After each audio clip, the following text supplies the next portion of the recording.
कलम लीला सुनने वालों का अभिनंदन। आज आप कलम लीला में सुन रहे हैं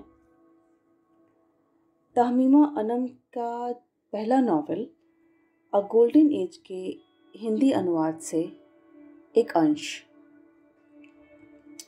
2008 में प्रकाशित अ गोल्डन एज बांग्लादेशी मूल की अंग्रेजी लेखिका तहमीमा अनम का पहला उपन्यास है जो काफ़ी सफल रहा था। वो दौर सुनहरा इसी का हिंदी अनुवाद है जो पेंगुइन यात्रा बुक से कोई 2011 में प्रकाशित हुआ। यह कहानी एक परिवार की नज़र से बांग्लादेश की आज़ादी की लड़ाई को बयां करती है। अ गोल्डन एज को 2008 में बेस्ट फर्स्ट बुक्स का कॉमनवेल्थ राइटर्स अवार्ड मिला था, जबकि गार्जियन फर्स्ट बुक अवार्ड के लिए यह नामांकित भी हुई थी। ठीक 10 बजे टैंकों ने आग के गोले छोड़ना शुरू कर दिया। इसकी आवाज़ ऐसी थी जैसे नए साल में हजारों पटाखे एक साथ छोड़ दिए गए हों, या कोई सड़क पर लोहे की पाइप को घिसटते हुए ले जा रहा हो, या धुआंते बर्तन में मिर्चें झोंक दी गई हो। या अल्लाह! मिसेस चौधरी चीख पड़ी। ये क्या हो रहा है? सबीर बोला, सब लोग जहाँ हैं वहीं रहें। हमको घर जाना है, मिसेस सेनगुप्ता बोली। मिथुन को उठाओ, आओ चलो। उसने बच्चे को अपनी बाहों में उठाया और दरवाजे की ओर बढ़ गई। अम्मू, माया बोली, यह तो रोड नंबर 2 की ओर से आ रहा है। तभी वहां एक जोर का गरजदार धमाका हुआ। हाय अल्लाह, या अल्लाह! मिसेस चौधरी बोली, बॉस हो गया बाबा, हम सब मर जाबो। फिर गोलियों की आवाज में उन लोगों को एक दूसरे की बात तक नहीं सुनाई पड़ रही थी। मिथुन जग पड़ा और धीरे धीरे रोने लगा। उसकी माँ ने उसे सीने से लगा लिया और उसके माथे पर कुछ बुदबुदाने लगी। बाहर गोलाबारी पर रोमियो और जूलियट गला फाड़ फाड़ कर भागने लगे। सबीर बोला, सब लोग खामोश रहें, सुकून बनाए रखें और वहीं रहें जहां हैं। सुहेल और मैं छत पर जाते हैं, देखते हैं कि आखिर ये माजरा क्या है। मिसेस सेनगुप्ता बोली, हमको अपना घर जाना है।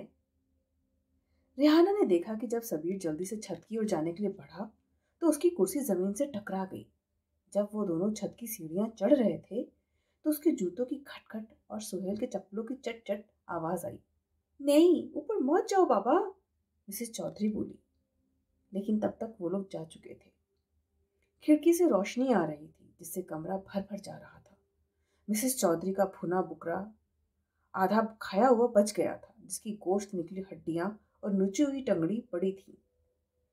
टमाटर खत्म हो चुका था, लेकिन जबड़ा अभी भी खुला हुआ था। मिसेस चौधरी को देखकर ऐसा लग रहा था कि वह अभी मेज के नीचे घुस जाएगी, लेकिन बजाय इसके वह कुर्सी पर धड़ाम से गिर पड़ी और ढेर हो गई। वह अपने हाथ से छाती पीटने लगी। अल्लाह अल्लाह अल्लाह! वो लोग आपस में यही पूछते रहे, क्या हो रहा है, क्या हो रहा है? पील खाना में जो गोले बरसाए जा रहे थे वो इतने नजदीक थे कि रेहाना का दिल घबराने लगा। उसे चीखने चिल्लाने की आवाजें सुनाई दे रही थी।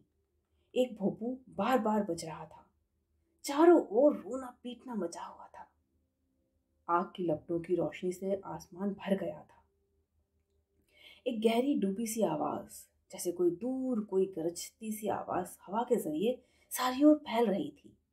फिर धुआं उठा और फिर कुछ देर का सन्नाटा, मानो सब निपट गया।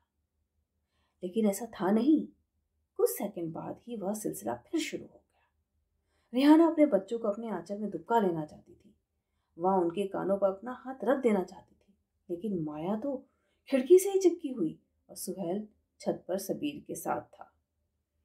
वह छत से आती 2 जोड़ी कदमों की आहट रह रहकर सुन रही थी।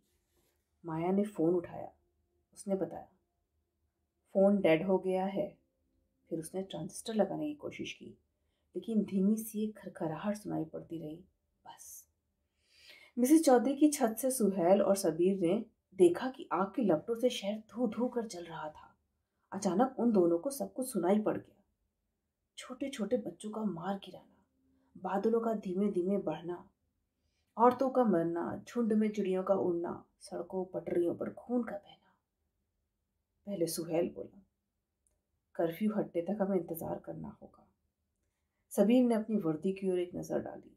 हरा रंग, गहरा होकर लगभग नजर ही नहीं आ रहा था, लेकिन हंसिया वाली वो काइया मुस्कान उसके सीने पर झक झक चमक रही थी। सुर्ख आसमान, टिमटिमाता फलक।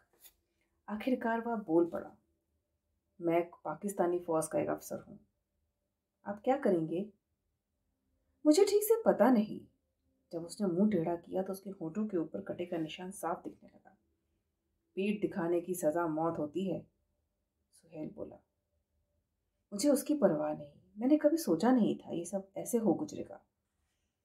सुहेल ने सबीर को इस बात के लिए फटकार नहीं लगाई कि वह ठीक से कुछ भी नहीं जानता था। वो लोग वापस आकर दावत में शामिल हो गए। मिसेस चौधरी अभी भी खाने की मेज वाली कुर्सी पर बेजान पड़ी हुई थी। मिसेस सेनगुप्ता मिथुन के पलंग के पास थी और उसके सीने पर अपना हाथ रखे हुई थी। माया रेडियो उठाकर इस कोशिश पर रसोई में ले गई थी कि शायद वहां सिग्नल मिल सके। रेहाना उसके साथ ही थी। वह सिल्वी के लिए गिलास में बर्फ निकाल रही थी, जो घबराई और प्यासी भी थी। वहां करने के लिए कुछ नहीं था। उन लोगों ने इंतजार की घड़ियां काटी। माया रेडियो के सामने किसी अड़ियल की तरह झुकी बैठी हुई थी। सबीर टहलते हुए बैठक में गया, पर्दे एक तरफ खींचे और खिड़कियां खोलने बंद करने लगा। सिल्वी सोफे पर हाथ के सहारे टिक गई और आगे पीछे डोलने लगी। मिस्टर सेनगुप्ता ने एक पतला भूरा सिगार जला लिया। आखिरकार मिसेस चौधरी अपनी कुर्सी से उठी, मानो उसे कुछ पता चल गया हो। और बहुत परेशानी होने वाला है, बहुत सारा परेशानी, वह सबीर से बोली। उसके बोलने के लहजे ने रेहाना को जता दिया था कि वह कोई ऐलान करने वाली है। तुमको पता है, तुमको यह पक्का करना होगा कि मेरा बेटी को कुछ नहीं होगा। आपकी बेटी महफूज रहेगी। तुमको पक्का यह पता है? बिल्कुल, मुझे यकीन है। वह सिल्वी की ओर मुड़ा तो चुपचाप सिर झुका बैठी थी। किंतु तबे की होबे अगर तुमको कुछ हो गया? तबे की होबे बाबा, जब इसके लिए आ जाएगा? कौन? की जानी? लोग, फौज। और कुर्सी पर ढेर हो गई। माँ, सबीर बोला, सिल्वी को कुछ नहीं होगा। बॉस, इसे पक्का करने का एक ही रास्ता है। तुम आज के आज रात ही इसके निकाह कर लो। निकाह? तुम नहीं समझेगा, अभी बच्चा है, लेकिन हमें दुनिया देखा है। बात यह है कि हमको ये पक्का करना है कि सारी कुंवारी लड़की लोग सही सलामत बचा रहे। तुमको लगता है कि यह फाटक गुंडा लोग को रोकने के लिए काफी है? मिसेस चौधरी की आवाज कांप रही थी और ऊंची हो गई थी। रेहाना ने देखा कि वह फुसफुसाकर लेफ्टिनेंट से कुछ बोल रही थी।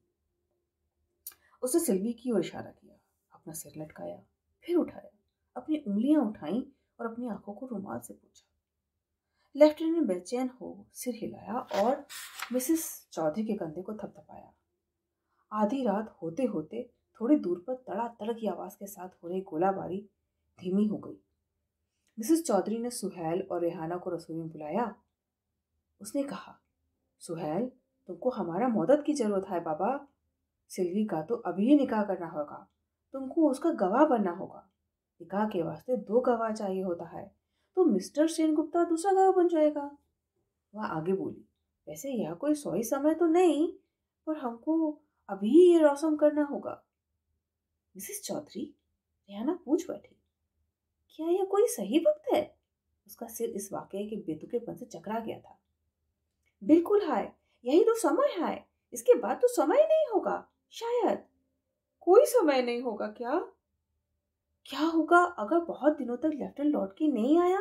और अगर वो मर गया तो भी क्यों होगे बाबा? और फिर रेहाना, तुम ऐसी आयतें चुन लो ना। तुम कितना अच्छा पढ़ता है।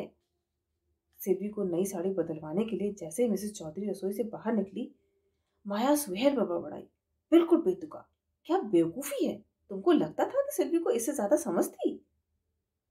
रेहाना उस ताक तक गई जहां उसे पता था कि सिल्वी इस उस मुकद्दस किताब को रखती है। सुहेल, बेटा, इसे उठाने में जरा मेरी मदद तो करो। मैं उसे अब मोहब्बत नहीं करता उससे, वह बोला, जैसे कि वो उससे कोई सवाल पूछ रही हो। और फिर वह बोला, मैंने उस पल ही उसे मोहब्बत करना छोड़ दिया था जिस पल उस फौजी का पता चल गया। रेहाना ने चुप्पी ही साधे रखी, लेकिन माया ने बहुत पैनी नजर से उसे घूरा, मानो उसके जबान पर कोई सवाल अटका हुआ था। सुहेल ने ऐलान किया, मुझे मार काट में कोई दिलचस्पी नहीं है, जैसे कि वह किन्हीं 2 बिल्कुल अनजानी औरतों से बात कर रहा हो। मैं किसी भी तरह के सितम को बर्दाश्त नहीं कर सकता, ना ही मदद कर सकता हूँ। और फिर कुछ भी हो, यह उसकी अपनी पसंद है। औरतों को इतना तो हक मिलना ही चाहिए कि वो अपने हमसफर को चुन सके। बेवकूफ मत बनो, माया बोली।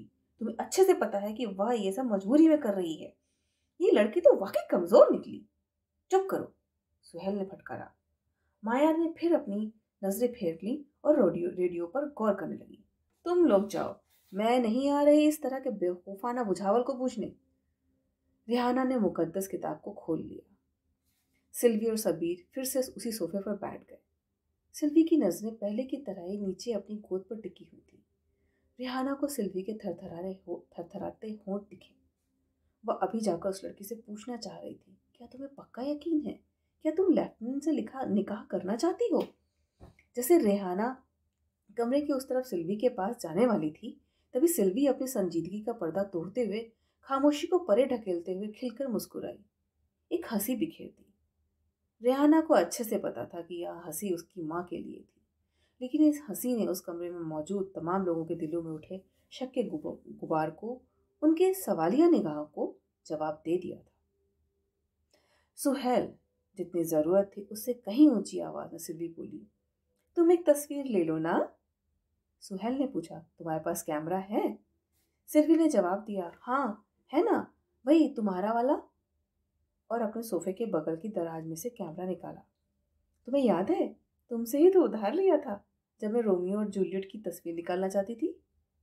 यह कहते हुए उसने अपना सबसे बेशकीमती सामान सुहेल के हवाले किया, याशिका इलेक्ट्रो 35G, जो रेहाना ने सुहेल के 18वीं सालगिरह पर खरीदा था। सुहेल ने जवाब दिया, बेशक, क्यों नहीं। उसने याशिका को खोल से बाहर निकाला और अपना चेहरा उसके लेंस के पीछे छुपा लिया। रेहाना जानना चाहती थी कि उसने क्या देखा। क्या सिल्वी के होठों पर अफसोस, या जिस तरह उसने अपने हाथ रखे हुए थे, या उसके गालों की वह रौनक, या उमंग में सांसों का तेज उतार चढ़ाव देखा? और सिल्वी का क्या उसे उन दोनों के बीच पसरी चुप्पियों के लंबे दौरों की कमी खली? क्या शटर की आड़ से मोहब्बत भरे पैगामों का लेन देन हुआ? सुहेल ने कैमरे का मुंह सोफे पर बैठे उस जोड़े की ओर कर दिया। मुस्कुराइए, और एक तस्वीर खींच गई। जैसे ही रेहाना उस किताब को खोलने वाली थी कि बिजली गुल हो गई। अब उसे अपनी याद से ही यह आयतें पढ़नी पड़ी। उसने तुम्हारे बीच से ही तुम्हारे लिए जोड़े पैदा किए ताकि तुम उनके पास सुकून पाओ, और उसने तुम्हारी बीच मोहब्बत और रहमदिली पैदा की। सिल्वी और सबीर ने अंगूठी की अदला बदली की। फिर मिसेस चौधरी बोली, चलो सुहेल बाबा, एक कविता का पाठ तो करो। नहीं खाला मोनी, सच्ची में नहीं पढ़ पाऊंगा। अरे चलो चलो, इतनी पुरानी दोस्त है तुम्हारी कि खातिर उसकी खातिर भी नहीं करेगा क्या? शायद मौसी कहीं बेहतर साबित हो, रिहाना ने अपने बेटे के बचाव में कहा। क्यों ना आप माया से इसरार करें कि वो एक गजल गाए? लेकिन माया अपनी पीठ सबकी ओर किए रही और यह दिखावा किया कि उसने कुछ सुना ही नहीं। घूंघट के अंदर सिल्वी के कंधे बहुत जोर से कांप रहे थे। मिसेस सेनगुप्ता ने उसे दिलासा दी, बच्ची ऐसा परेशान नहीं हो, डरने की जरूरत नहीं है। सिल्वी किसी भी और दुल्हन की ही तरह जज्बातों से घिरी हुई नजर आ रही थी। मिसेस चौधरी ने जोर दिया, अब तो हम लोग एक परिवार है, हम लोग को एक कविता तो सुना ही दो। सुहेल ने जोड़े की ओर देखा, अपनी आंखें मूंदी और गुनगुनाने लगा, ज्यों हक दिखला तूने कहा मुझे गाने को, बस यूं लगा मेरा दिल शान से चूर हुआ। यक पयक आंसुओं की वो नमकीन धार बह निकली, जब तलक तेरे चेहरे पे मेरी नजर ठहरी। सजदे में रोम रोम खिल उठा, खुश दिली पंछी बनो, मानो समंदर पर परवाज भरे। शामिल हैं सब संग मेरी आवाज के, जो गवाह हैं तेरे दीदारी के इन लम्हात के। खुशियों में डूबते गाते गुनगुनाते पल ये हसीन, मैं खुद को भूल पुकार बैठा तुझको हबीब, जो न मालूम कब से था दरअसल मालिक मेरा, तेरे होने ने पहुंचा दिया उसके करीब, वही हुआ जो आखिर तेरी मर्जी ठहरी, तेरी मर्जी ठहरी। कलम लीला में अभी आपने सुना वो दौर सुनहरा से एक अंश। आपको यह कैसा लगा या प्लीज़ हमें ज़रूर बताएं कमेंट बॉक्स में। और अगर आप कलम लीला से और ऐसे ही पुस्तक अंशों को सुनना चाहते हैं तो हमारे चैनल को सब्सक्राइब करिए प्लीज़। नमस्कार, आभार।